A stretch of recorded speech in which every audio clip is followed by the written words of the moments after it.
Diduga akibat tali penarik putus, satu unit kapal tongkang terseret arus sungai hingga menabrak dua dermaga di perairan Sungai Musi, Palembang. Akibatnya dua dermaga tersebut hancur dan nahkoda kapal telah diamankan polisi. Inilah detik-detik kapal tongkang menabrak dua dermaga di kawasan Tujuh Ulu, Palembang. Dalam video yang direkam warga, kapal menabrak atap dermaga hingga hancur. Dan seorang warga yang menyaksikan kejadian tersebut sempat menjauh dari dermaga untuk menyelamatkan diri. Kepolisian Air dan Udara Polrestabes Palembang yang mendapat laporan dari warga langsung ke lokasi kejadian dan menggelar olah TKP. Dari hasil TKP diketahui penyebab tabrakan dikarenakan tali penarik kapal tongkang putus hingga kapal tongkang terseret arus ke pinggir sungai. Akibat kejadian itu, kapal tongkang dan nakoda telah diamankan polisi untuk dilakukan pemeriksaan.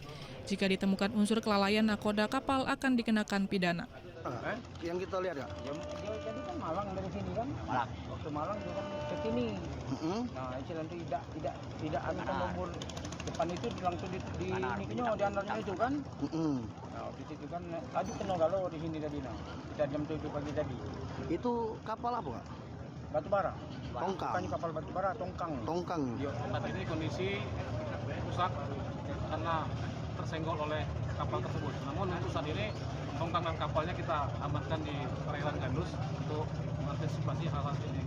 Sementara ini untuk nakoda dan ABK sudah kita amankan untuk minta keterangan. Dari Palembang, Muhammad David, iNews melaporkan.